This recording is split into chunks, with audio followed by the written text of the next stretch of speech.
All right, boys, welcome back to another episode of the Fellowship of the Fleek Fantasy Football Recap Podcast. This is maybe the second or third to last episode for the season. We're almost here to the end.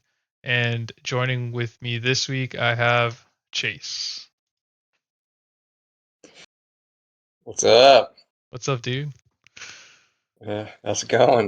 It's going well. So, everyone knows who everyone is now. We don't have to kind of touch on all that high level information, but it's a week before Christmas, so what's you got going on for Christmas? What are your Christmas plans?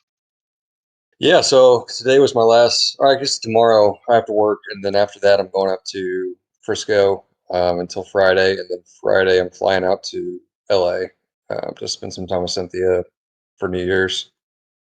Yeah, so get some nice time off Nice. And then wait, which day did you say you were flying out to LA? on Friday, The next Friday Friday. after the Friday after Christmas. Yeah. Cool. And I can't remember actually, but this is a good question to ask just for everyone else. But have you already met her family, or have you stayed with them Yeah, before? so we actually, a month into dating, they came to visit, and we took a road trip to Houston to watch the was it Copa Cup, the Yeah, like South American one, and so it was Guatemala versus like Cuba or something. So that was interesting. that's cool. And Yeah, were they from either of those countries that were playing, or they're just fans of the sport? yeah, they're from Guatemala, so they call themselves Chipines, I Nice. guess. Did they You win? know, I think they won if I can remember correctly, and then I mean the most thing I remembered is everyone was short. It was like tiny people. Hey, for soccer that might be good. Who knows? Yeah, yeah, for Um, sure. cool. And how's work going? It's going good. Yeah, I mean, crazy stuff yesterday with the guy not showing up. Uh, and got a DUI, but I think he's going to be okay because they didn't read him his Miranda rights. So, uh, and then How do the other they thing that happened, do they have like a what camera to record that they didn't read it to him? I guess how do they know they do you just claim they didn't read it to me or what? I guess so, and it's enough because that's like what lawyers ask, I guess. So if anyone ever arrests you and doesn't read your Miranda rights, don't correct them. Yeah. I feel like Um, that's gotta be like the first rule in the book of training is like you need to read them their Miranda yeah, rights. come on. And then today, we actually had a tweaker that was going through one of our storage closets, and yeah, it was actually wild because I had a one of our labor guys come down there with us, like with me and then this other guy, and it's like a tall, lanky white guy, just definitely like skitzing out on drugs, and he was just like, I was like, hey man, can you get out of here? And he's like, you know, fuck you, piece of shit, I'm not doing shit. And he's like just kind of laughing it off. And then I finally like, I'm gonna call the police, you need to get out of here. So let's go. Told him to put down like he was holding like a one of those hand stop signs. I was like, put that down. And the guy behind me, that's the labor guy, he's like late 40s. Um, he's like half, I think, Hispanic and then Qatari. And so he's got a big old gold grill in his mouth, and I just hear him. He throws off his hard hat, drops his freaking jacket down, and he's like squaring up to go because he thought the guy had a knife in his hand, and it was like a vape pen or something like that. But he was like ready. He's like, I'm gonna fuck you up. I've been going through like this my whole life. Like South, I'm from the South Side or something like that. And I was just like, because he spent like 15 years, I guess, in prison. Oh my god. So it was wild. So pretty crazy week before you're going to the holidays. Yeah, yeah, for sure. Nice. How's And your how's everything going there? everything's good. Thanks for asking. So work has been pretty slow going up into the holidays. I mean, earlier in the week there was a lot of stuff going on, but you know, by yesterday and today it got pretty slow. And then I'm going to Miami for Christmas this year, so we fly out Saturday evening. I think our flight leaves right when the Texas game should be ending. So hopefully I Oh, can hopefully I can watch the whole game at least uninterrupted, but we got to fly out of IAH, so we're going to take a Uber So at least I can watch Mm. in the car. I don't have to drive, so that'll be nice. But I'll be on my phone watching the game, and then hopefully we win. But then yeah, Yeah, we fly out around the time that that game should be over, and then we'll be there until the following Sunday, so 8 days. yeah, And it's pretty um like usual now just going to Miami. I don't even know how many times I've been now, but pretty pretty easy and pretty comfortable when I go over. We have our own room and kind of get along with that's awesome. everyone, and it's nice. I mean, there's a lot of good Cuban food to eat. There's that place we went to, Versailles. We usually go every time we're in town, so it's always a little Nice. just like a reminder. Because the time that we went for my engagement, I'm pretty sure that was my first time there. Oh Cause yeah, yeah, because I think, and I could be wrong, but the way I'm remembering it was that we like her family had been a bunch of times before, like, but they started going more to like the spot that was closer to their house, just so they didn't have to drive all the way in. yeah. And so I had it on my radar, but I had never gone. And I think before our engagement, I had only been to Miami to visit her family twice. So I think it was Hmm. like it was once in May, and then it was again in December, is like when I asked her parents for their blessing, and then the next time I came was for that trip. So I don't actually think that was the first time I went, but I could be wrong. Nice. Vic, you'd have to correct me there. But yeah, so now ever since then, I think every single time we've gone to Miami, we've went to that restaurant. So it just kind What do of you get? was. I usually get the vaca frita, which is like the shredded, like, I don't know if it's Yeah, actually fried or if it's just like cooked to it like a crispy way, but yeah. shredded beef, and then the black beans and rice, moro, and then plantains usually, and Nice. at least a couple croquettes have to. Yeah, definitely. That's Yeah. awesome, man. I'm Um. jealous. Yeah. So we'll do that, and then just regular Christmas stuff during the week. So all her sisters will be there. Her youngest sister just got a new dog like 2 or 3 days ago, so there'll be like a puppy around, which is new. Um. That's cool. Yeah, and then so that's what's going on with Christmas, and then when we get back, we'll get back, I guess, a little bit before New Year's, and then I'm not sure if we have any New Year's plans yet. Nice. That's cool, man. That'll be a fun time up there or down Yeah, there, I guess. yeah. Um, I don't know if there's anything else to catch up on outside the league, so I guess we can kind of get into the fantasy football stuff. But as we're nearing the end of the league, just curious what your thoughts are, how this league went. Yeah. Definitely more active than other leagues. I mean, I feel like so many leagues you get into, it's just like people are like, "Yeah, this is what I got." I'm kind of like holding on to it, but at least it was like people wanting to trade or like having to do more kind of moves on waiver wire. Um, so it was fun. I enjoyed it. And then how do It- you had a kind of a wild ride, I would say. You know, you've been kind of at the bottom or at near the bottom the majority of the league. Now you managed to get into the playoffs with a potentially controversial rule that not everyone was aware of, but that the last spot in the playoffs goes to the remaining person with the highest PF. So yeah. I guess, how do you were you frustrated throughout the year, like scoring a lot of points and not winning games? How did that feel? Yeah, I just feel like I didn't feel like I even drafted that bad or anything. I thought it was like pretty good, but it just, man, there are people this year, like people just did not play as good as thought they were going to, and a lot of injuries and stuff. And I mean, that always happens, but uh, yeah, and then just scraping by and not having to do the dance for that week, and then coming back to being in playoffs was shocking. And I Yeah. guess I checked like a day too soon, and like it hadn't been updated or whatever. So I was like, oh, I don't need to really look at this week too much. I guess I'll just make sure that I'm not the loser. So I didn't like make any big plays last week, Uh and which makes it even better. so if you win again, then it's just you just like fluked your way into the championship or something. That would be. From nine Uh, from nine to the championship. Yeah, so I have the stats up for not your game but the other game. So Mm. Nathan played against Wade, and I'm really worried about Nathan, man. I think Nathan is the scariest team right now in Hmm. the league, especially with Josh Allen. I think post Haley Steinfeld, that's 90 some points in the last 2 games, which is just insane. So Yeah. if Josh Allen goes crazy again next week, um, I'm kind of scared for my chances of winning. I might be pulling a fantasy football Cowboys and out in the first round. Yeah. That would suck. Yeah. Um, but it looks like Man. Wade's team. I mean, he performed only one better than his projection overall.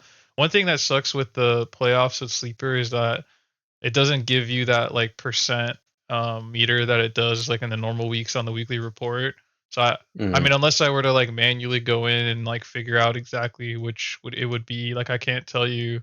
Like I mean, I'm just looking at B Thomas from Jacksonville. I mean, that's pretty obvious if he had started him over Marvin Harrison, and that's another Yeah. 23 points, which would still put him below. But I mean, if he started Brian Thomas, actually, yeah, if he started Brian Thomas and Malik Neighbors, I think he has enough to beat him. So it Yeah. just looks like Wade was a little unlucky with who he picked.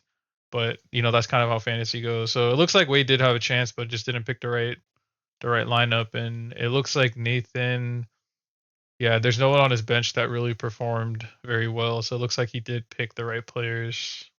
I mean, if he had put Aaron Rodgers in instead of, I mean, you wouldn't put Aaron Rodgers in instead of Stroud. Oh, that's right. I missed. Aaron Rodgers did. Yeah, he had another 20 points there. So yeah, damn, Nathan could have had like 170. Yeah. Yeah. Wild. Yep. Um, we probably have more to talk on this game just because you were in it. So I'll let you kind of speak, but talk me through your game against Mason. Yeah, man. Rashad White is like always. I just don't know if I put him in. Like when I don't put him in, he goes off, and then when I put him in, it's like ass. So he did pretty good, which was good enough for me. And then nothing crazy from Jamar Chase this week. Just kind of all right. Yeah, Purdy shat the bed. So thankful for the Chiefs defense actually doing something. Yeah, I saw. I think if I remember correctly, Purdy and Jawan Jennings had the Thursday game, and so the Thursday game like came and went, and you had only like 8 points between the two of them. And I think your projection was super low, and I was like, okay, well Chase is definitely not going to win. And then I didn't check back in until later, and everybody else pulled their weight pretty well. Yeah, yeah, and then I mean, just yeah, he got hurt by the first three people on his team, just kind of doing nothing. Yeah, Which I mean, I've been hurting at the running back spot the whole season. So, yeah, and Pacheco's not really since his coming back, he hasn't been very good. yeah. And I think Lamar had a really good game. Like Derrick Henry only had 6.7, but I think Lamar had like 30 something. But I was on a Mm, bye, so I don't remember for sure. But yeah, I know Ramondre Stevenson's been really up and down in consistency this year, but Derrick Henry's been usually performing a lot better than six. Caleb Williams, I hmm. feel like it's been really consistent, but yeah, I think his team really didn't show up when he needed to. I mean, you can see his projection was 120, almost 123, which was Yeah, higher than what you got. So if his team had just done what they were supposed to do, he would have won. But that's sometimes how fantasy goes. yeah. I mean, he got a win this season, even though it was in Smash Brothers, I guess, over a lot of people. But I'll take this one. That's funny. The only other thing that I noticed about your team is I saw you picked up Xavier Worthy after I dropped him off. And he looks like he performed well. It's interesting because I picked up Xavier Worthy kind of late in the draft. Just obviously Uh-huh. both of us are Longhorns, and we kind of knew what he had the capability of, and he had the fastest combine 40 time in history or whatever. And that first week he went off, and then he kind of like was okay, and then he went off one more time, and I feel like since then he's been very low points. And Yeah. I've talked about this on many episodes in the past, but I get really stubborn with players that I draft, and I like don't want to drop them because I just feel like as soon as I do, they're gonna go off, and then that kind of happened this time. So I dropped him. He went off. But the thing is, like, I'm at a point now, and I haven't gotten to my team yet when I'll talk about it. But I don't think Yeah. Xavier Worthy is ever like in consideration for me to start. So it's like Yeah. if he's gonna be on my bench, then the only reason for me to keep him on my bench is to keep him away from you guys. And he'd been Right. scoring so low that I was like not even really worried about it. So we'll get to your next week's matchup in a minute, but when we get there, I'm curious to see if you do plan on starting him. But that's even like the. I mean, the Chiefs. The Chiefs are frauds this year, man. Like their defense is good, but like just the like they haven't been scoring like crazy. You know, Hmm. maybe it's just like splitting it around a bunch of people, but I don't know. Yeah, yeah. The Chiefs. I mean, I don't think I've watched a full Chiefs game, but it seems to me like almost every single week there's a bunch of commotion about some bullshit that happened that resulted in them winning the game, and it's just like, bro, what is going on? Like, people already like speculate that the NFL's rigged and all this stuff, and then it's like you're allowing all this to happen because it can't be a coincidence every single week that they're winning on some bullshit. Yeah, exactly. Um, so we'll see what happens in playoffs and stuff. And I was gonna say, yeah, I don't remember, but yeah, just crazy. Yep. All right, so here's the waivers and free agency for this week, and it's kind of interesting that it's still as active as it's ever been, and I do feel like the chat is a little less active than maybe it was earlier, but obviously a lot of people are kind of out. But I mean, Jesse's making a lot of moves, Nathan's making a lot of moves, Tyler's making a lot of moves, and really, I think I see everyone on here except for Wade, Joji, and Prame. So at this Mm, point, I mean, Wade got out of the playoffs, and then I think Joji and Prame are competing for the last place, which doesn't have a yeah, punishment this year. But if we're able to run this league back next year, I definitely will make sure that the last place at the whole overall has a punishment to keep everyone locked yes. in until the end. Um, but yeah, so a lot of activity. Jerome Ford, it's kind of funny because I feel like, I've been in first place for the last like 5 or 6 weeks of the league. I think maybe four or 5 weeks, something like that. And for some reason, I almost feel like when I'm in first place, I feel a little less motivation to like stay on it because I kind of get complacent. And I didn't check Yeah, really like the waivers at all. And then last second I checked it and I saw like Jerome Ford was trending super high. And then I was like, oh, Nick Chubb's hurt. Like, oh shit, I got to pick him up. And then since I hadn't done anything on the waivers for the last 4 weeks because I've been complacent, I was waiver one. So it's kind of a good spot going into the second to last week with the waiver one spot. So I scooped him up and I think I dropped Xavier Worthy there or I dropped someone else. I think I dropped no, you Xavier drove Worthy. somebody else. Oh, okay. And then Yeah. yeah, that makes sense because you would have already had him at that point. And then yeah, and then I didn't really make any other moves. And I actually kind of messed up in a way because I forgot that I needed to switch out my defense. Because at this point in the league, I'm kind of just trying to pick the best defensive matchup. And I think Yeah. that the Bengals and the Colts were the two best defenses that were open. And I like didn't pay any attention at all and didn't scoop them up. So then I ended up having to go with Miami. And right now my defense for this next game is probably the position I'm most worried about, but Yeah. that's kind of where I'm at now. Um, I saw you picked up the Colts, so you had that on your radar. Are there any other changes on here that are you? It doesn't look like it. I think that's the only one. Just tight end. I Oh picked up a yeah, different tight end, yeah, I see that. Dalton Kincaid, and I didn't need Anthony Richardson really. So Yeah. All right, let's go ahead and go into next week. So round two of the playoffs. This is my first game since I had the bye, and yeah, right now I'm projected to win, but that's with Josh Allen only scoring 23 points. Now, 23 yeah, points is a lot. And New England, for some reason, they're categorized as orange. So I don't know if New England. I haven't watched any New England this year. I don't know if mm, their defense has like gotten better, but I remember them being a pretty ass team for most of the year. So I'm not sure. I guess I know like Brissett was starting for a while, and then Drake May came in, but I think he got hurt. So I have no idea what the Patriots are like. But I just I don't I don't think that Josh Allen will need to score a whole bunch for them to beat New England. Like New England's offense is Yeah, pretty bad from what I can remember. So I think he could the Bills could win the game where he just has like two or three touchdowns and he may get 20 25 points and that's it. So I think that's one of the good things I have going for me is that the player I'm most worried about is Josh Allen, but any of yeah, these other players that Nathan has can go off. Like I would say Mixon, I'm not too worried about because Kansas City's defense is pretty good, like you said. But James Conner, T. Higgins, Garrett Wilson, George Kittle, and Terry McBride, like I feel like every single one of those guys had a chance to explode, and that kind of has me for sure. worried.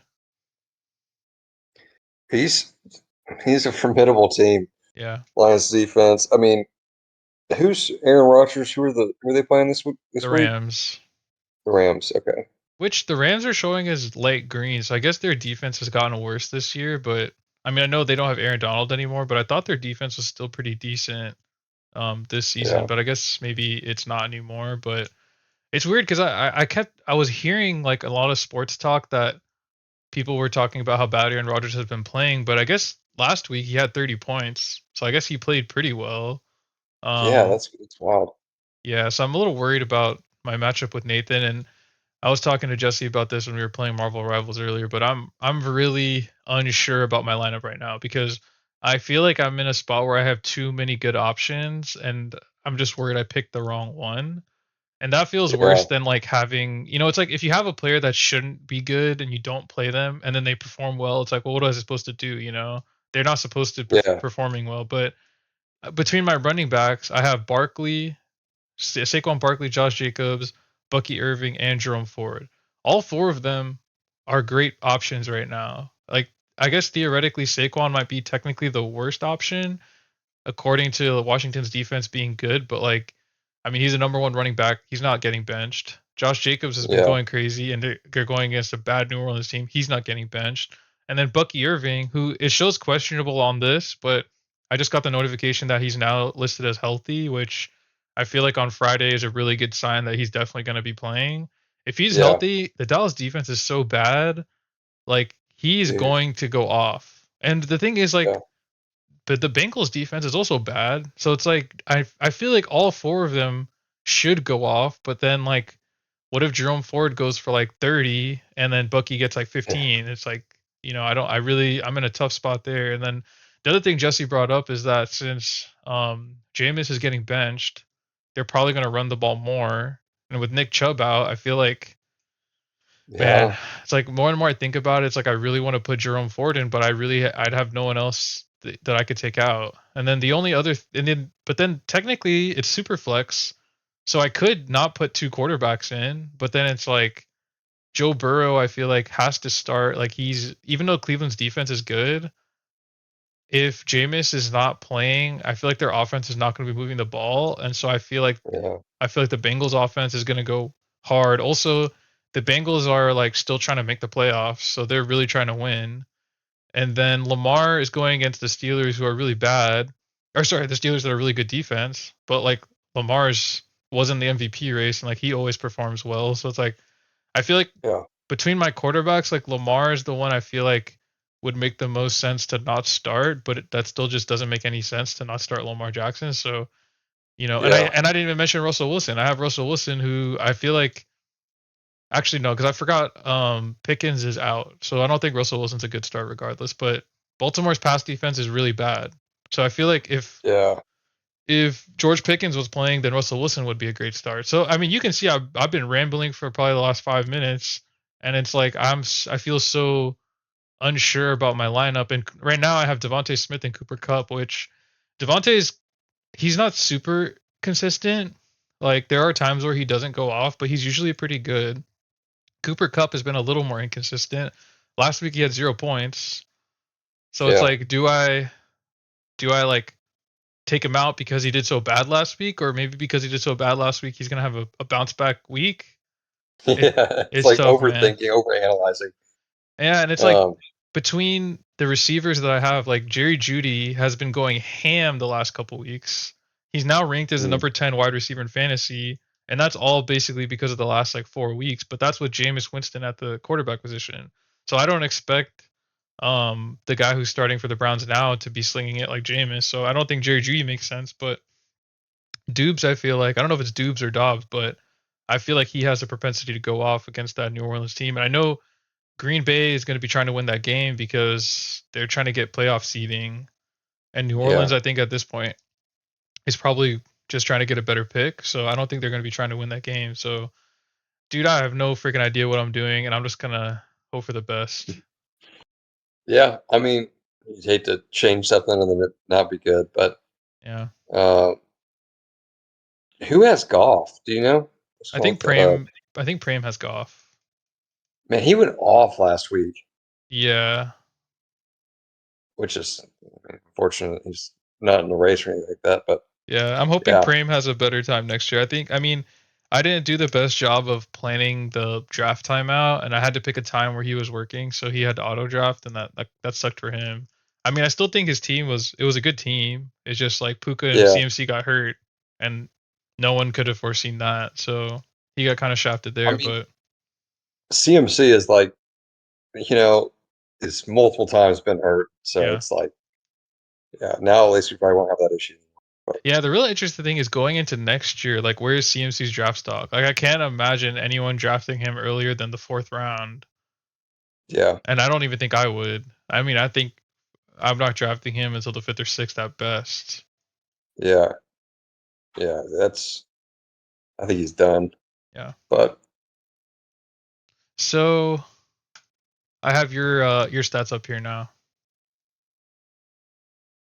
Sorry, not stats. Your matchup against Tyler up now. So how about talk me through where your head's at? If these screenshots are from last night, so you may have made some changes since then. Um, but right now you're projected to lose 112 to 115. yeah, I need to still do some changes and stuff. I think I was busy last night, so I kind of just checked to see if anyone was playing like Thursday night. Uh, and no one was. So I was like, okay, I got a little more time to kind of switch it around if I need to.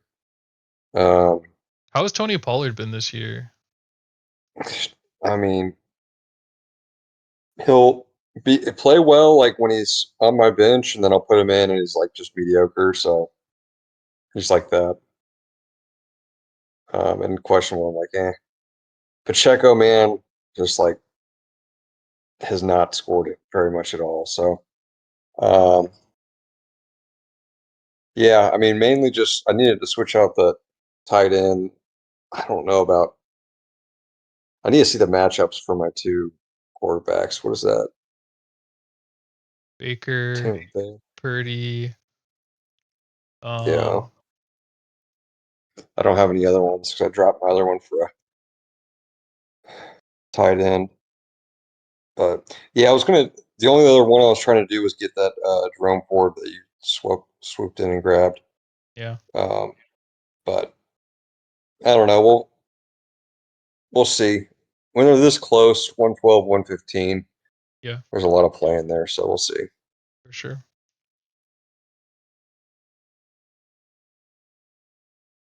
Anything else on your matchup? I guess. Do you have any preemptive shit talking you want to put out on the podcast at Tyler? um, I just hope his team does as well as he did at Halo during the tournament. So that's all I got to say. Which is good because I mean I know he didn't really play it. So That's funny. Yeah. So before we leave fantasy, I want to talk a little bit about your whole making it into the playoffs. So, I had alluded to it earlier in the preview, but I want to talk through kind of what the different options are a little bit. I think I'm gonna do another podcast episode like right before the league starts, where I more clearly outline all of the rules, just so that everyone 100% for sure knows what they are. But I hmm also want to talk about what we think would be best, right? So the standard traditional way of doing playoffs is just the best six by record. and then if there's a tie with record, then it's best with PF.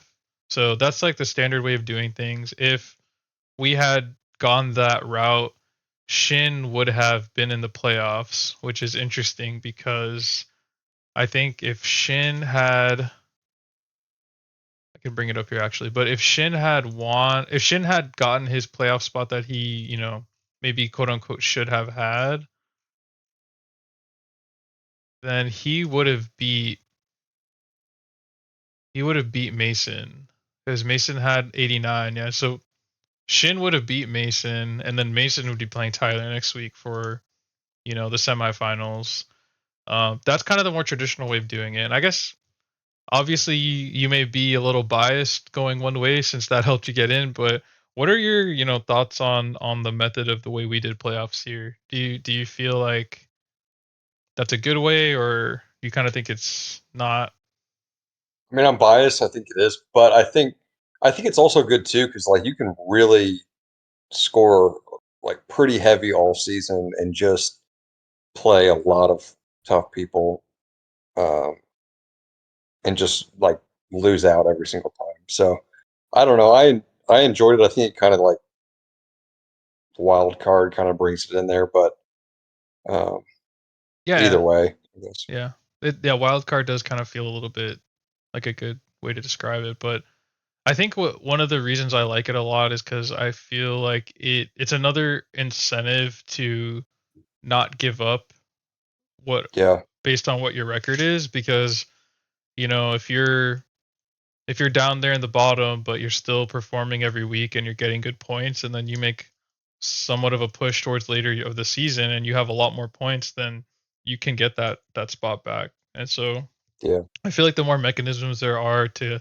keep people invested into playing really well makes the league more fun for everyone, because like when people stop checking the waivers and stop picking players up and stop setting their lineups, and that all of those things kind of contribute to making fantasy leagues less fun for everybody else. So the more that you can prevent that, I think the better. But um I don't yeah, know, we'll talk about it more later. And I think for that one, not I think, I mean for sure, I think for that one I'll have the league vote on what they prefer more.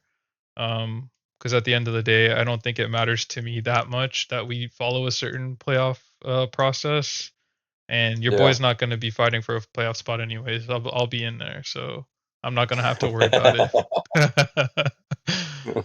Yeah. The real funny thing now is if we change the playoff rules and that ends up benefiting me next year, and that's how I get in. Yeah. That would be really funny. I'm trying to think of who would be funny if they didn't make it in, because of it, but Yeah. I don't know. Yeah. Um. Anything else on fantasy football you want to touch on before we kind of change gears? I don't know. I mean, I do like Sleeper. It's been cool. It's been fun. Is this your first time in Sleeper? No, I did last year with I guess Joji's Yeah, yeah, league or yeah, whatever, yeah. but That other one, I forgot about that one. Yeah, yeah, that was the first one. And this year I feel like I used it better, so yeah, it's got a lot of stuff on it. So yep. All right, cool. So this is where we go into the stay in Discord with us segment, where we're not going to be talking fantasy football anymore, and we're just going to be kind of shooting the shit, talking about whatever we want to. Sometimes we have prepared topics, sometimes we don't. But today we do have a prepared topic, and we will be discussing Naruto. So, um, nice. the reason why I wanted to do this discussion with you is because you somewhat recently watched all of it for the very first time, or if not all, I think almost all of it very recently. Yeah. So I have like an exercise we'll do in a second, but before we get there, I think the thoughts that I would get from you that are most interesting to me is, obviously I watched Naruto starting at 13, and Uh-huh. so I was a lot more impressionable back then. In a lot of ways, I describe it as my first anime because, yeah, I watched some Pokemon, and yeah, I watched a decent amount of Dragon Ball Z. But this was the first one I watched actually in Japanese, understanding that this wasn't just like a cartoon and it was something different. And it was the first one that I really watched like from episode one up until the end. Because right, like with Pokemon and Dragon Ball Z, when you're watching it just on TV, as a kid, you have no idea. Like I had no idea the episodes were like in a specific sequential order because Yeah, Western for cartoons sure. like SpongeBob and even Teen Titans to some degree, like they're very episodic and you can kind of watch them in whatever order you want. And every once in a while there's like a plot point that has ramifications, but a lot of times there aren't. And Dragon Ball Z, obviously, there's Frieza Saga, Cell Saga, Buu Saga, and those kind of all go in order. And I understood that. Like I understood there was progress happening, but if you miss an episode 1 week and then you come in, or you miss an episode 1 day and you come in 2 days later and watch the next one, like stuff has happened. And so for me, like I had to kind of fill in the gaps. But with Naruto, like I remember still pretty vividly, but I watched up through the first, almost the whole first arc, and then I realized that like I watched it on Cartoon Network in English, and then I realized, oh wait, this is like on YouTube and it's on in Japanese with subtitles, and I don't have to wait, every week for a new episode. I can just go watch like a whole bunch. So then that's when I like got opened up to, oh, this is actually from Japan. This is in Japanese, and you can watch with subtitles. And so in a lot of ways, it's my first anime, but it's hard for me to objectively look at it. One, because I'm the nostalgia's too hard, and I'm just super biased because it's kind of like my first one in a lot of ways. So hearing your thoughts as a 30-year-old man watching it for the first time will be very interesting for me. So, yeah, just I guess maybe start with why you wanted to watch it, maybe, and then get into your thoughts. I mean, so what did I guess like growing up, I didn't really ever watch like any anime. I mean, the closest was like Avatar, Last Airbender, like westernized anime type stuff, but close to the style. And then my brother started getting into it in high school, so I watched some stuff like end of high school and college, and kind of caught up on just like Full Metal Alchemist and stuff like that. So big ones. Um, and then he had always been watching, or he had at least watched a lot of One Piece, and so I was like, oh, at one point I need to watch that, just like, and we can watch like, so since it's still going, watch some of them together. And then I know that you had sent me the one back when we were living together, like of the kind of cut down Naruto, so it wasn't like so overwhelming, because we watched it. I mean, when we were living there, I remember it was like towards the end, and I was trying to remember like, I was finishing it when we lived together because it was in yeah, like 2016. I was trying to think of like, because I remember seeing a certain thing in like the episode, and I was like, what was like, what one was that?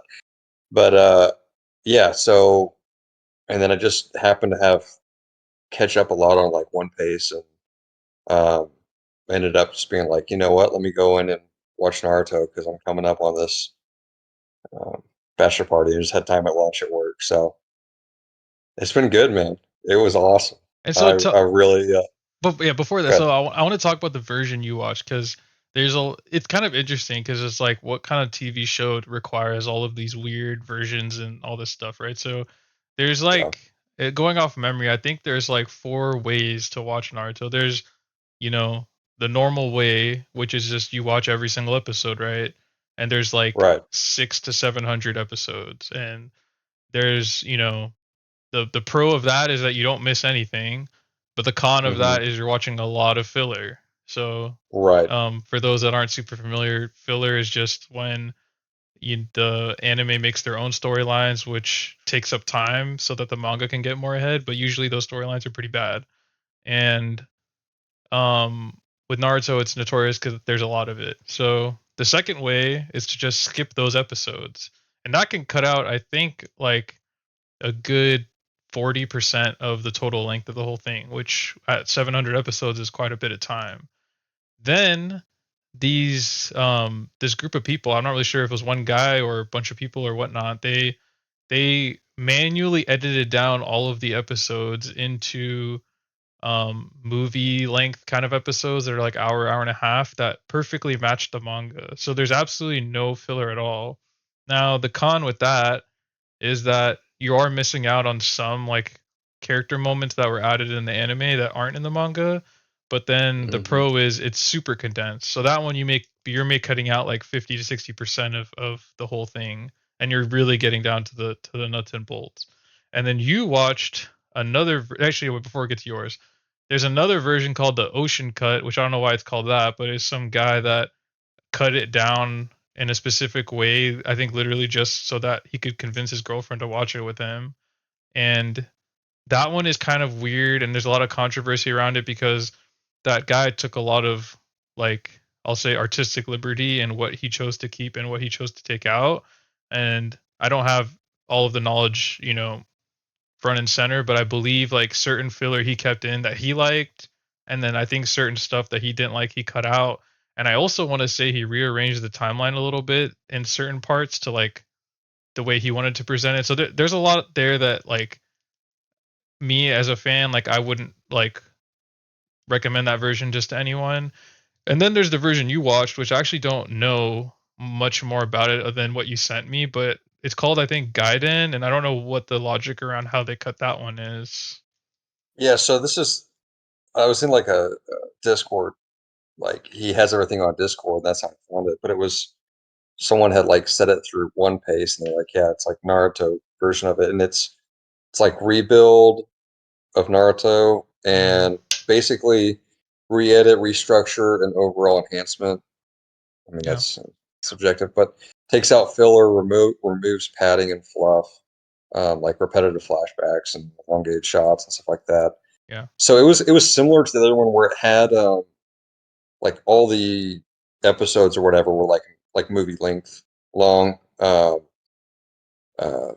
but yeah, I mean I'm not sure I missed a ton, like anything major. I know that there was like one that had been put in because I was like talking about a character, and you're like, oh, that was like filler, like that wasn't part of like the canon story, or that never happened. And I was like, okay, so he like left in, I guess, one that you then see someone later.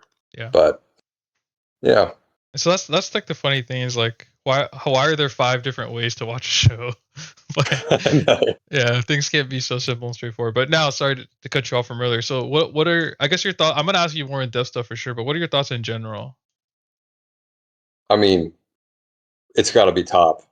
I mean, in terms of like long running, like long form, I think it's one right now. I haven't finished One Piece or anything like that, but it's definitely like really good.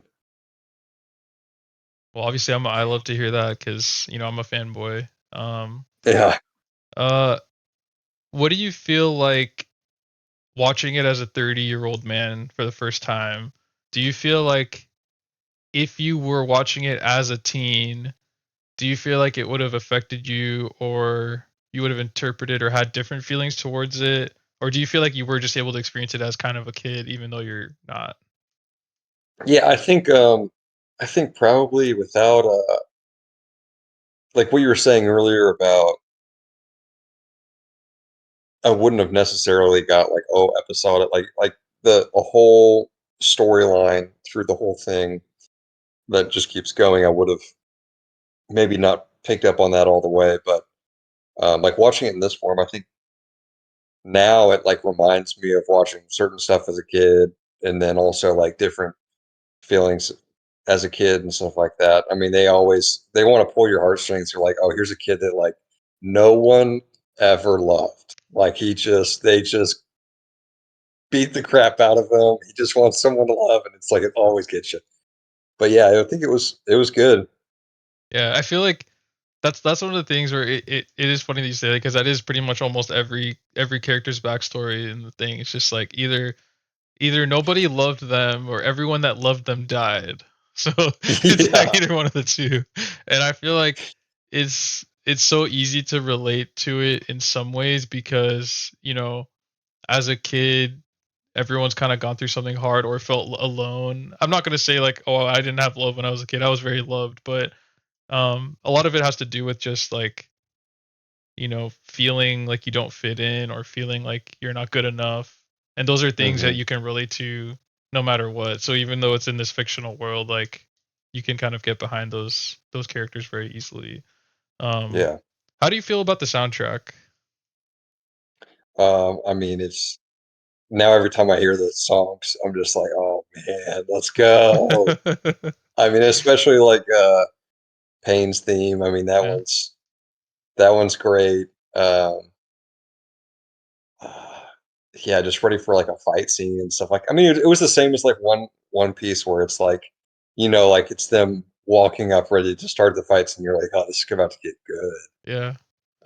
So Yeah, and I think I was gonna bring it up later, but I might as well bring it up now since we're talking about soundtrack. But it's kind of funny. So they're actually, I don't know. I say they. I don't know who they is exactly, but there is a Naruto, like, they call it the Symphonic Experience, which is like touring across North America right now. And I bought tickets to go see it with Vicky in March. Um, nice, dude. I do. yeah, I keep seeing it like on on Reels Instagram or or something. whatever. Like Yeah. I had like Facebook videos or whatever, old man thing. But yeah, it I kept seeing it and I was like, dude, that looks pretty sweet. I think that'll be really fun, man. Yeah, I'm excited. So it's at the same venue here that you and I went to go see the Hans Zimmer concert at. So that's cool because I Yeah, haven't been back there since. The only time I was considering going back to that venue was they were, I think, coming out of COVID. Jon Stewart and Dave Chappelle had like a combo tour, and I really wanted to go, but it was just too expensive, so I didn't go. But yeah. it's at the same location, Lincoln Smart Financial, or not Lincoln, I think it's called Smart Financial Center, in Sugarland. And yeah, so I just thought that was kind of cool because the last time I was there was with you and we saw Hans Zimmer. And actually, Hans Zimmer's on tour again in North America. And I was looking at the tickets, but he's not coming to Houston and he's going to Austin. And I was still I'm thinking going. of, oh, you're going? Nice. Yes, dude. That'll be nice, Uh, man. Cynthia, my brother, and then her sister Brenda is actually flying in for it because she wanted to see him so bad. So I'm curious if there's gonna be anything different from the last one because you know, when you and I went, the thing that I will never forget, which I thought was really cool, was whenever they did the Lion King section of it, they mentioned that the singer from, one of the main songs was the one that did it for the original soundtrack for the 1993 or 1992 movie, whatever year that was. And I mean, that's super cool because I think if you're, an American and you're around 30 to 35, like Lion King is just a movie that we all like love and we all have seen, and it's a lot, one of the best early movies as a kid we ever saw. And so hmm seeing that song performed by the original artist, and I think what he said was it was going to be the last tour that they performed on. And I don't know if that's true because they're performing again, and I don't know if they've replaced that person or if it's a different person now. But that was the one thing that was like I was like, wow, I feel like this was a worthwhile experience just to see that happen in that way. But I don't think Hans Zimmer. I can't think of any major movies that I don't know since I guess that was 2016 that we went. I could bring up his IMDb real quick and try to see if there's any movies that he has done since 2016.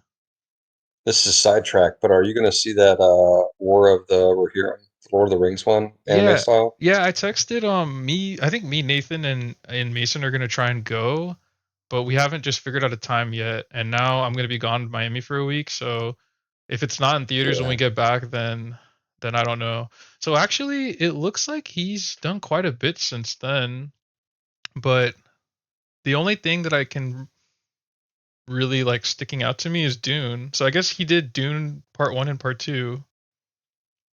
Well, that would be that's going to be awesome. Yeah, Yeah. because there's not a whole lot. Um, Oh, and I guess Blade Runner Blade Runner 2049. 2049, but I don't I don't Yeah, remember that soundtrack doesn't like it's not jumping out to me as something that I yeah. was like, "Oh my god, that was amazing." So, I'm excited for you. I was considering going to Austin for it, but Vicky has um she has a bachelorette that weekend. So she won't be here. And then I was I still got you. thinking maybe I'll go solo or maybe I was going to hit you up, but I don't know if I have it in me at 31 to do a day trip to Austin for a concert and back like I used to. So Yeah, I probably exactly, just dude. won't go, honestly. But yeah, I'm excited Yeah, for you. but yeah, they'll be at Houston again, I bet. Uh, dude, I was telling my brother I had just checked on. I was like, I wonder what Bob Bullock if they had anything like playing at the IMAX that was like, Oh, they'll they're play playing old that stuff. movie? No, they had Interstellar the week before. Like I had looked at it and it had Yeah. just finished premiering. I was like, oh, that'd been cool to see again. Yeah, so Okay. there's actually a couple movies that are having anniversary releases in IMAX. So Interstellar just finished a 10-year anniversary for when it came out. And I Hmm. saw the ads for it and I was like, "Oh, I'm going to go." And it's kind of funny because I've me and Vicky have spent a lot of money into our home theater setup. We just upgraded our TV to the LG G4 77-inch. That I'm not gonna say how much it was, but it was very expensive. And Yeah. I already have a like starter surround sound system, but it's like pretty decent for like in our home, and we will upgrade that to something really, really good in the future. But basically, what I'm saying is like I already have a great at home like movie watching setup, but I still love going to see IMAX movies because I feel like I don't whatever I have at home can't rival IMAX yet. I don't have like Atmos or anything like that. So when I saw that Interstellar was re-released, I was like, "Oh, we're gonna go," because Vicky loves that movie too. But the problem is there was only one theater in Houston that was signed up to watch it or just to screen it, and it was like one that was far away, and also one that I haven't been to before, so I don't even know if like their IMAX screen is legit. And so I didn't go, and so that was kind of disappointing because I was like planning to do that, and I was looking into doing it, but then just couldn't because like there's two really good IMAXs near us, and they both weren't showing it for whatever reason. And then also Seven is getting re-released in IMAX in January, and if Tyler's listening, he's gonna probably laugh at this part, but I still have never seen it, and like it's one of the movies that like he knows that I will have, like love, and I just still haven't seen it. But David Fincher is the director, and he directed Gone Yeah. Girl, which is like one of my top five favorite movies of all time. And then also, I think he's Fight Club too, if I'm not mistaken, and I think he's also Social Network, and like those are all movies I love. So Have you that's seen just Zodiac? no. I think that's the other movie. Actually, I might be tripping. Zodiac might be the one that's re-releasing in theaters, and not Seven. Let Oh, it's Zodiac playing in theaters. me check real quick. I think it. No, I think it is Seven. It's the one with Brad Pitt. Yeah, no, Seven is the one that's re-releasing in IMAX. Gotcha. Not Zodiac, but Zodiac's another movie that I haven't seen that is, I guess, also David Fincher, and I Yeah. need to watch as well. So I got some movies to watch, but this has been a nice sidebar. But speaking of movies that I'd been needing to watch, Tyler knows this already, but I finally watched Pulp Fiction for the first time. Nice. And dude, Nice. it's crazy because there's so many movies that you're like are so famous that you're like supposed to have watched, right? But it's like growing up as like a first generation minority, like who's gonna show you a lot of these movies if like your parents don't know about them? It's like no one. So like Pulp Fiction came out in like the mid '90s. My parents never knew about this movie, and then Yeah. I mean, mine neither. yeah, and then Like, finally like high school and like college, it's like everyone's talking about this movie that you've never seen. And the thing is like I would consider myself a Quentin Tarantino fan. Like I've watched like a lot of his movies. Like I watched like the long cut of was it The Hateful Eight or whatever on yeah. Netflix. And like Django Unchained is like one of my top 10 favorite movies of all time. Yeah. So like I had just never seen like his most famous movie. And so Vicky and I finally watched it. I got the 4K Blu-ray and it was really really good. I was not expecting Uma Thurman to like barely be in the movie because like Yeah. I feel like even to this day like I still see a lot of women do her Halloween costume, and Yeah. like I didn't even actually put two and two together that that was from that movie. Now I know it's Yeah. like, oh, when the blood's coming out of the nose, like, oh, that's that character. And then it was funny seeing like the meme, especially like when Samuel L. Jackson's like, "Do you speak English?" Do you know? I'm not gonna say the exact word for it, but that line is just like like you always see the meme, and I'd even seen like just the clip, but like in the context of like what's happening, it's just like so funny. And yeah, I really liked watching Pulp Fiction, and I don't think there's actually any other Quentin Tarantino movies that I haven't seen that I've like. Oh no, I need to rewatch Kill Bill because I watched it when I was a kid, but I haven't like properly watched it Yeah. like start to finish. So I told Vicky I want her to watch Kill Bill also, just because I have a feeling that she might like it, but not 100% sure on that either. Yeah. It's definitely good. Yeah. Um. Anything else you want to talk about movies before we get back to Naruto? Not that I know of. Yeah, I don't know. Cool. All right, so I did this with Jesse on I don't remember what we were oh no, I did it with Tyler. We were doing some movie tier listing. So thought it'd be fun to just go through some of the arcs. Not sure how long this will take, but how are you on time?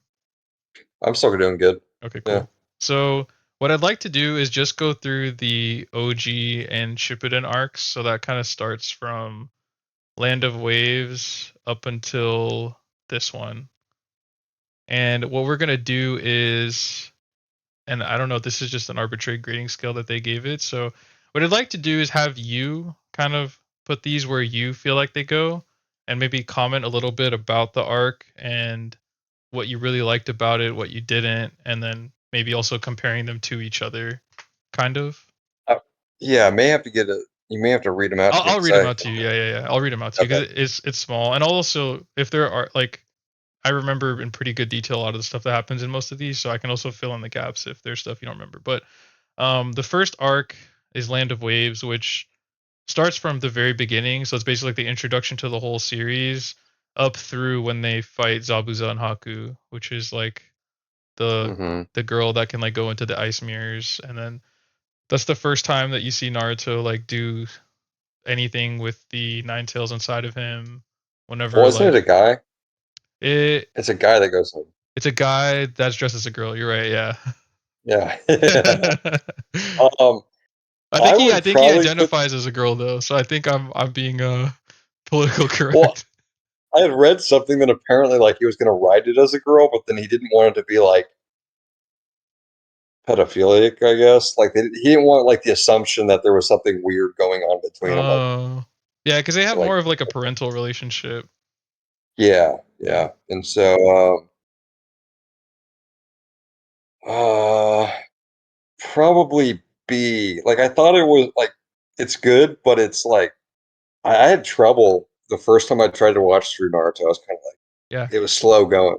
yeah. So And I remember, like, because I think when you first tried watching it, that was when I think we were living together, and I watched you watch part of it, and I remember I was literally dying laughing, looking at how bad the animation was, because it's like the no, this oldest. we that's when I came back to visit you. That's what it was. I came back to visit and we put it on Mm, and uh we were a little under the influence of inebriated. something.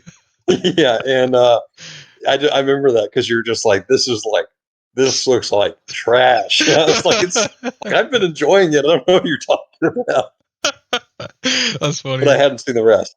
Yeah. So, okay. So you say it. You said. Did you say it was good or pretty good? I don't remember what you said.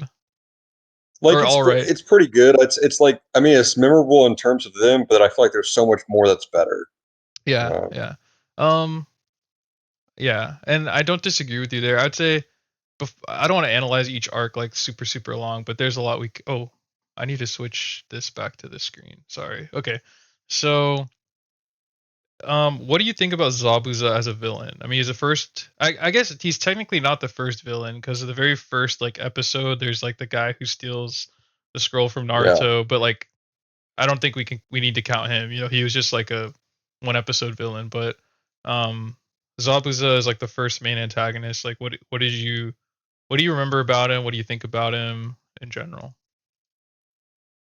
I mean, good villain. Because what was he with like? He was like one of the seven swordsmen from the Land of Mist, right? And he Yeah, was kind of had went off on his own and kind of outcast, and then kind of picked up this outcast person as well that followed him, um, or outcast guy. And yeah, I mean, I thought their relationship was good. The fighting was great. He was a good villain. The ice mirrors are solid. So yeah. For me, like the thing about Zabuza that really sticks out to me is that it's we meet the characters, and a lot of these like things in Naruto are tropes from a lot of anime, but for me there are a lot of the times I'm seeing it for the first time. So to me it's not a trope, it's just like a unique part of a story, right? And to hmm me Zabuza was the first time that I ever felt worried that Kakashi could not protect them. And yeah, it's like every foe that they had reached up until that point, it's like, well, if Kakashi's there, then we don't have anything to worry about. Like he's gonna handle it. And then when Yeah, Zabuza's there, it's like, wait a minute, like this guy might actually be able to kill Kakashi and everyone else. that's a good point. Yeah. Yeah, I definitely think you're right. That is the first time that they're like have to actually be tested. Yeah, Like, and along with those tests, like things that really are memorable to me are like these are the first time that we see Naruto, Sasuke, and Sakura kind of work as a team and like hmm accomplish something together, and like they're still kids, but they're actually doing something. So yeah. yeah. All right, so next arc, Chunin exams, which that will basically start from when the exam starts, which is like I think it starts off with like the written exam, and then it goes up until before um Orochimaru like attacks the village. So up until that point. Mm. Trying to debate if it's an S or an A. Probably, probably A. I mean, like such a great. I mean, just the Rock Lee battle is so iconic. And Gaara's a good villain. It's a good intro into Gaara, someone that's going to be redeemed so well, and become like a. I mean, not a strong like they're not like a around as much to be like a really like favorite character, but definitely like supporting character. Yeah. Yeah, I So mean I don't need to, you know, I can't remember the saying is, but it's an arc everyone knows. A lot of people who don't watch anime know about it. They know about who Rock mhm. Lee is at least, or they've seen clips. And I think that was the point where I was really hooked. Was that Yeah. fight, and I was like, I'm going to watch this show until it ends. And it ended, and then something else came later, and we don't talk about that. So yeah. Yeah, I mean, one of the things about Naruto that I think one of the things about anime in general is that like the fight scenes have always been, I think, one of the things that have gravitated me towards liking the medium in general. Just because I'm a boy and I like to see things fight. I mean, I do also like watching the UFC and stuff too. So it's like combat in general is interesting to me, but um, I still think to this day that no other anime has better fight scenes than Naruto. Just from like the animation standpoint, the like music that goes with it, the plot leading up to it, all that stuff. And the tuning exams, hmm I feel like, is when it really starts to shine. Yeah, you're like, what is this place? And Yeah. it's cool. So next arc, Konoha Crush. So that's basically like all of the part when Orochimaru like unleashes the snakes on the city and um kills the third Hokage, obviously, and some other stuff. Um, Man, it's not as memorable. I mean, that fight's cool, but it gets overshadowed so much. Um, That's also Maybe when C. that's also when Naruto fight Gaara. That includes that Oh, that's too. when. And probably for that, maybe B. Okay. Maybe B or C. I don't know. That's a tough one. You tell So, me. This is your list. shit. Um, let's do C. Yeah, Okay. Um yeah, that arc's a pretty short one. I mean, you can see just from yeah. these numbers are from these are chapters, I believe. I Okay. think. I'm not 100% sure actually. Those could be episodes, but I'm not sure those episode chapters, but you can just kind of see from the scale like tuning exams is from 20 to 67 and then Konar Crush is 68 to 80. So it's a much shorter arc and it's really just a bunch of action. Um Mm. I think for me Orochimaru is kind of presented as our second major villain after Zabuza, and I feel like we didn't really talk about him in Chunin exams, but that was like a villain that like legitimately frightened me as a child. Um, Yeah. Even though though I'm watching like an animated thing, like the music that is accompanied with him is really kind of spooky, and then just his voice and then his demeanor in general is really terrifying.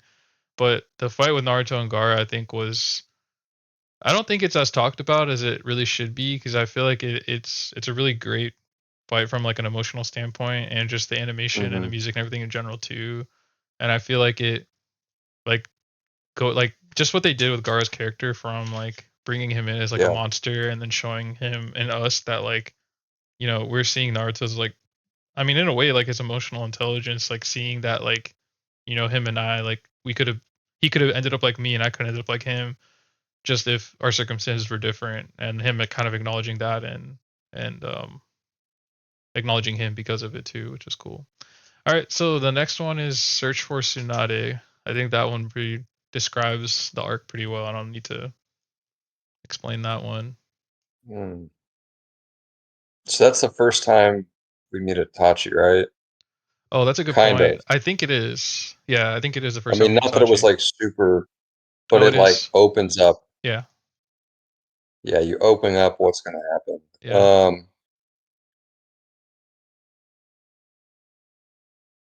Just debating if it's enough.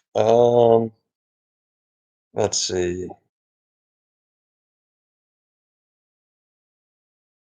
I guess we'll put it as a B just because the Itachi And then, seeing him do you there. want it like be over here or like here, like in front? Let's put after. Okay. Yeah. Okay, cool. So it sounds like Itachi's a storyline that really kind of, you know, was impactful maybe or memorable for you. I don't know if I never really mentioned a spoiler warning, but maybe we'll be spoiler light. Um, I don't know if anyone in Yeah. this group that hasn't watched it will watch it at this point, but maybe without You getting into should. too much of spoilers. Chase says you should. Um, you know, it's kind of tough to talk about him without talking about spoilers, but yeah, we could just kind of leave it at that. Sasuke recovery mission. Sasuke recovery. What all happened during that? So that one starts off with it really kind of starts off with Naruto coming back to the village and Sasuke kind of realizing and seeing how strong Naruto has become and they fight that's when they fight on top of the hospital and then Kakashi comes in and like stops it and then he sees how powerful his Rasengan is and then it kind of uh, pushes him to that point of and it also because he reunited with Itachi he realizes how weak he is and then he decides to go off and seek power from Orochimaru up until the conclusion where, Naruto and him meet at the final valley. And that's yeah. that's the conclusion of the part of Naruto before the time skip. Gotcha. Okay. Um,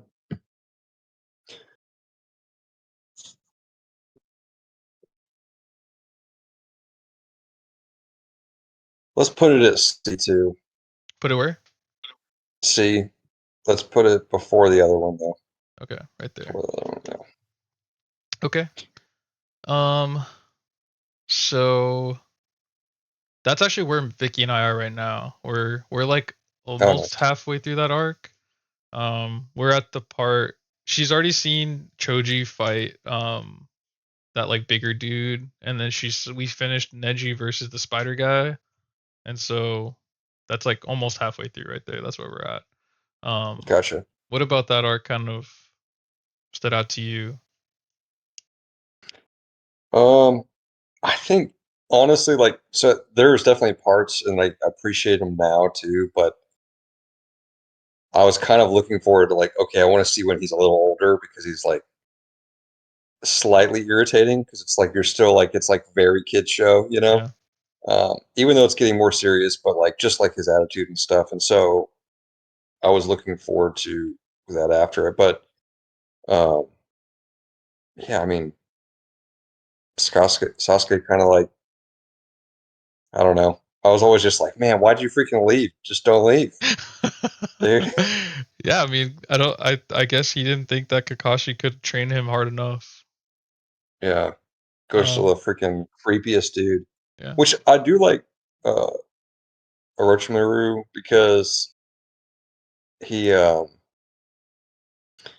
he kind of like at least for his like whole time like he's evil. Like sometimes like in these shows like every villain like is actually just somebody that was like wronged over the top. Yeah. And I kind of like it when some of the villains are like, no, they're just like bad people. Yeah. Like they're just wicked. And so I like when it's something like that.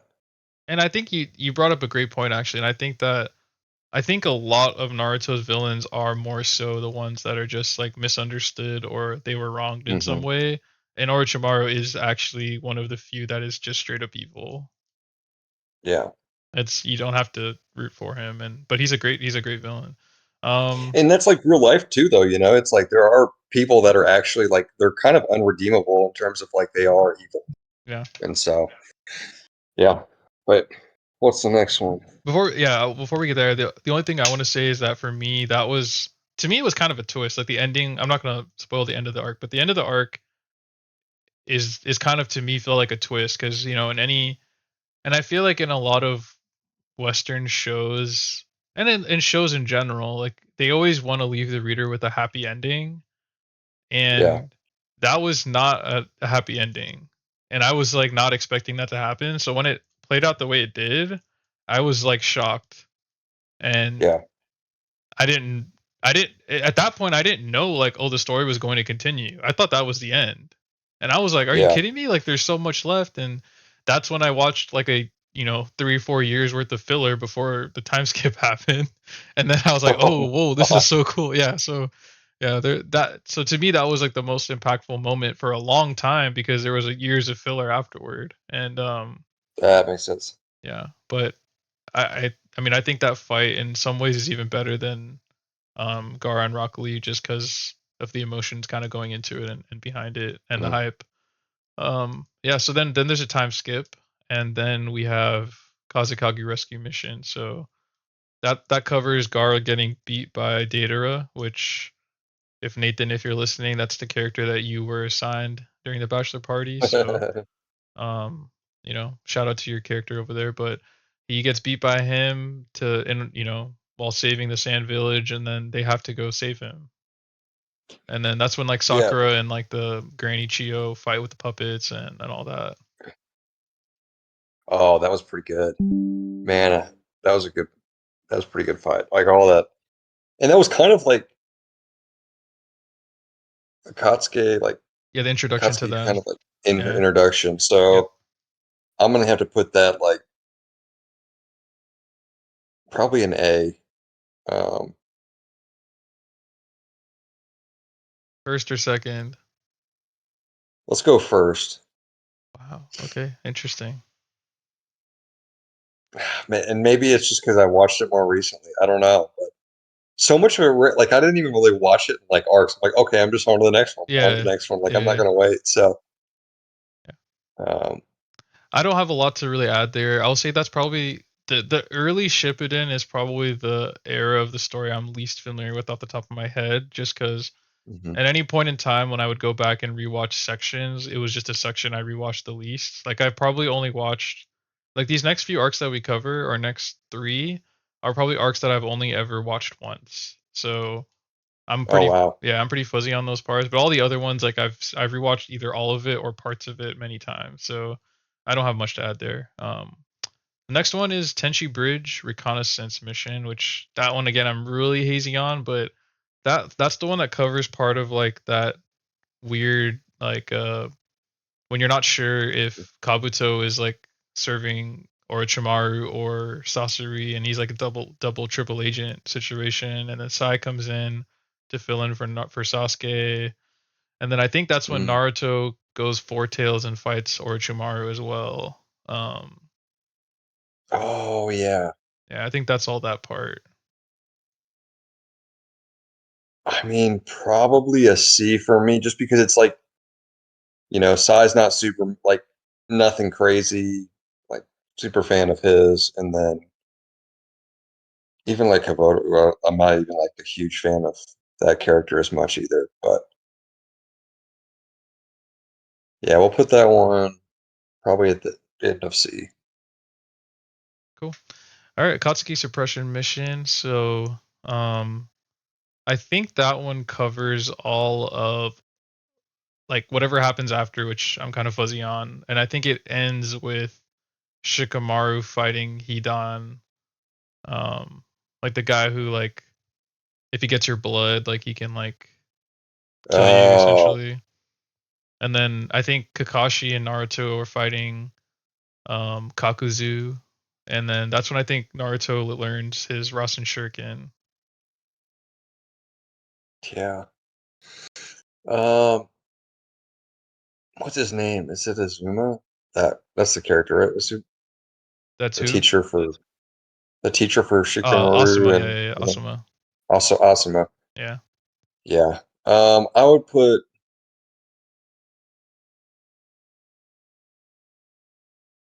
maybe at the end of B. That was good, but it's kind of. I remember the stuff that happens, but it didn't stand out enough. Okay. Um, Next one, Itachi Pursuit Mission. So, I mean, we can just kind of leave that up as Sasuke versus Itachi. That's that.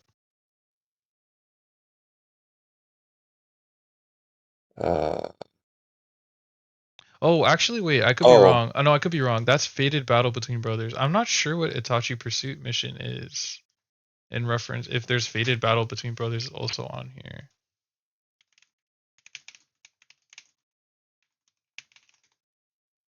um, it was called. What was it called? Says The Itachi Pursuit Mission. I'm not sure exactly what happens in this arc. was that with? Oh, okay, okay. I know what this part is. Sorry. So this image is not the right image to have here, I think, because this is Okay. Fated Battle Between Brothers, but this is the arc where Sasuke breaks free from Orochimaru, like, or so he thought, and then he forms that group on his own, and then he ends up like doing some stuff, and then he defeats Datara, um, but it's before he goes and fights Killer Bee. I don't really have much better to describe. I'm not super familiar off the top of my head with what Yeah, happens there. that doesn't seem like it's distinct of like Yeah, something, I so I'm agree. probably gonna put that low. Like, I mean, not because it's nothing. There's nothing. That's all good, but probably put that as like, let's see. Yeah, right there. All right, cool. All right, Tale of Jiraiya the Gallant. So, I mean, it's Jiraiya in pain. Who is my favorite villain in Naruto, and This is like their whole story, right? yeah, I like their whole Yeah, story. that's an S, like easily. Okay, there we go. We Freaking got our first awesome. S. Yeah, Nice. Okay. Um, yeah, I mean, it's I feel like the mystery behind pain, like getting into it, I feel like was done really well. Um, yeah, and you can't really talk about it more than that without it getting tough. But the backstory behind like Nagato, Conan, and Yahiko is great. A lot of parallels, yeah. obviously. I think in some ways, I don't know if it feels like lazy story writing, but it almost feels like there's so many parallels in the story that you're like hearing the same story over and over again. But then they also have themes about like there being cycles, so I think that kind of plays Hmm. into that as well. But seeing a lot Interesting. of Naruto and cycle of hatred and all that stuff in there. So we'll go and get to the next one. But fated battle between brothers. So this is the one that's Itachi and Sasuke.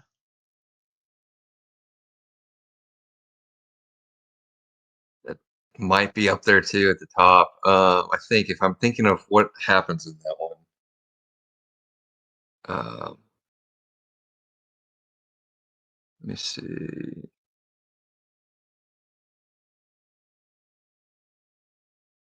Um, yeah, probably. So that's like their battle, Yeah, right? yeah, yeah, yeah. Yeah, I mean, probably S also, but after the Jiraiya. So again, without really getting into spoilers, how do you feel like maybe as especially as an older brother, do you feel like that arc maybe resonates with you or does it speak to you in any kind of certain way? Yeah, I think so for sure.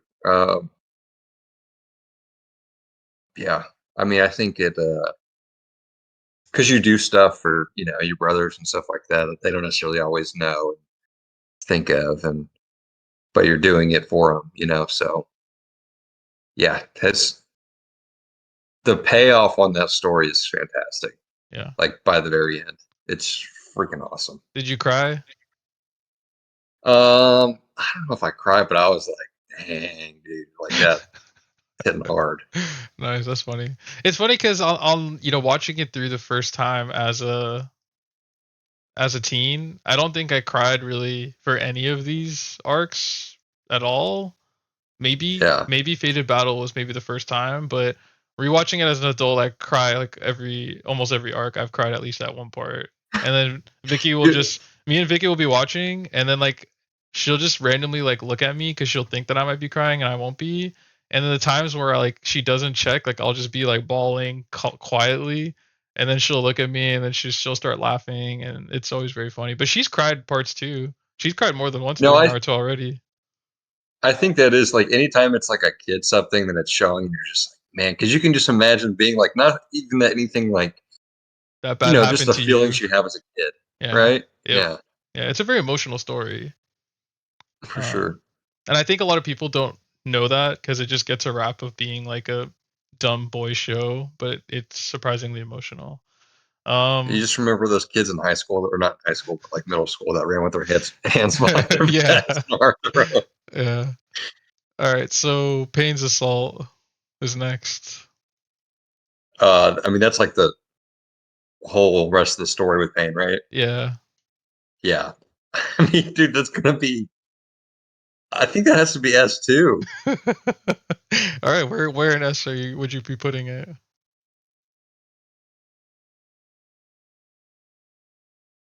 Uh, let's just do between those two. Okay. I don't know why, Oh,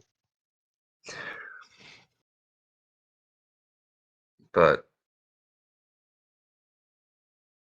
yeah, just seeing how it plays out is good. yeah, yeah. And I think I mean, that fight is long. It's a long fight. I think if you break it down into like the actual episodes that it was, I think it's like Yeah, 10 episodes or something like yeah. that. Just the And so the for me, I had to watch that week by week.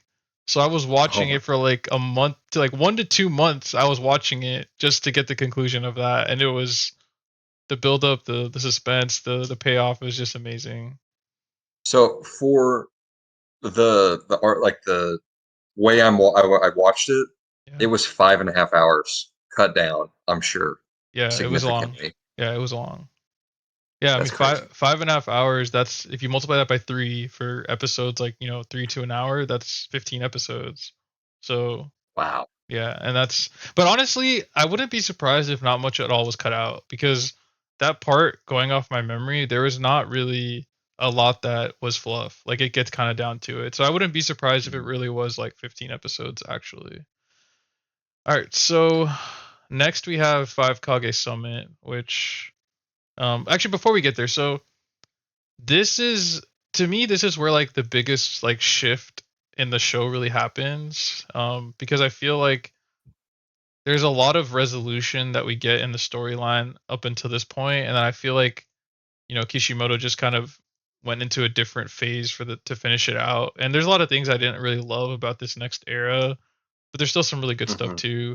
And with Vicky, I told her like I don't want her to watch all of it unless she wants to, just because it's really long. But I kind of asked her slash like our agreement is that she's gonna watch up until this point, which is about 2/3 Okay. of the whole thing, which is still cuts out quite a bit. So the rest of this point on afterward, she's not gonna watch unless she wants to, and I'm curious if she will Uh-huh. want to or not. But it won't really hurt me either way. Um, So, did you watch this after have you watched this again, this part through with a cut down no, version of it? no, Okay. I would be interested to see like what your thoughts are with it more condensed in it's terms of probably a like the lot great better. influence. It's probably a lot Yeah. better. Yeah. So, But yeah, so five okay, so Kage Summit. Do you remember these parts a lot better? Do I need to add any more context? let me see. I have like the arc thing right here. So this is um So this is where they go to like the samurai thing, right? Like Yeah. they all meet there. Yep. And this Um, is also where Sasuke finds out the truth from Madara about Itachi, and then he joins the Akatsuki. So that kind of starts with that. this is gonna be either the top of B or middle of A. Just for finding the, I mean, let's do it at the very front of B.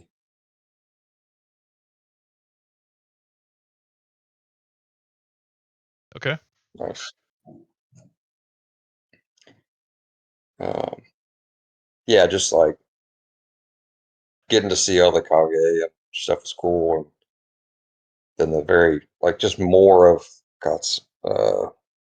Katsuki. Yeah, yeah. And then What's the next one? so I don't know if I want to go through each one at a time, but they have the Great Ninja War broken into 4 separate arcs. They actually technically have it broken into 5 arcs. The what? The Great Ninja War? They have the Great Ninja War broken into 5 different slices. I don't think it's worth breaking it down that much personally. I mean, I understand why they did that for sure, but I mean, for the sake of time, I don't think we need to go through all of it. But I would say like, I guess in general, if you could lump, maybe if you could split the fourth Great Ninja War into maybe 2 sections, first half and like a second half, where would you put those? Um, I mean, honestly, I would even put like if you cut like the middle of it out, Yeah, or not cut it out, but like use like the very beginning is like all like it's kind of like dragged out, like yeah, long term, yep, and then like the middle gets good, and then the very end is kind of like yeah, eh. yeah, So like the middle, I would put as like S, like it was really good. yeah. Uh, I'll grab this. I'll say this one. So it's S. I'll just put it at the end. yeah, I got you. and then yeah, the rest is probably like B, maybe front of B. Yeah, that's fair. So All right, so it looks to me like if you were to draw like a curve, you really like Shippuden really is where the story peaked for you. Like the show kind yeah, of went like this, which is kind of how yeah, most stories do go. You know, there's the hmm intro, climax, and then the conclusion. So that is kind of interesting. Um, I think it'll just be funny. Like I'm gonna. So this is Chase's up here on screen. Maybe I'll zoom in a little bit so you can see it bigger. But I'll go ahead and reorganize these into where I would have them. Just so you okay. can see where mine are at. But and this might take me a minute, but and a lot of these are tough because like especially with these, like it's hard to really pick one. Um, but for me, that's one, that's two. There's also a lot of these are gonna shift up. Um, Gotcha. Yeah, I think that's I'm three. just kind of spreading them out. I don't think it because I enjoyed like the whole series, you know? Yeah, I mean, I would say the for you saying it was top, I was a little surprised to see it this even. But if you wanted to even it out, then that makes sense. Yeah. That's fine. So let's say I'm gonna put this actually goes there.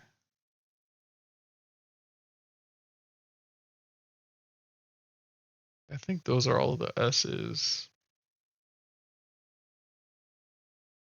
I think goes here.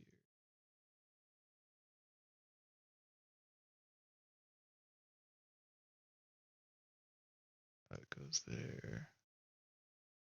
I think I'll keep this here. I'll keep this here. I think this is where I'd have it. Oh no, I forgot this. This one doesn't belong here. This one goes down here. And this one actually needs to come up. I think this is mine. Okay. Yeah, I could see that for a lot of Yeah. them. And then I know I think the rest of the group it would be I think just Prem, Joji are the only other two that will have had also watched it all. And I think there's a few Oh, that have really? watched pieces. I think Shin also read it all, so maybe between those three they could, offer their own thoughts or whatever. I think Yeah, animations watch them definitely. too. But yeah. All right, Waiting man. for Well, myself to get I think read, man. we can probably end it here. I'm not sure how long this has been. I think it's been an hour and a half. So this is about as long as the longer one. It's kind of funny because I feel bad for you, Tyler, and Wade, because those first three I tried to keep down to like 30 minutes because I was like, let me not make this too long, and then they just got long, and then you guys didn't get a long episode. So Tyler got his long episode. You've gotten yours now. Wade got Nice. shafted, so poor Wade. But we'll get him a long episode at some point. I mean, I want to.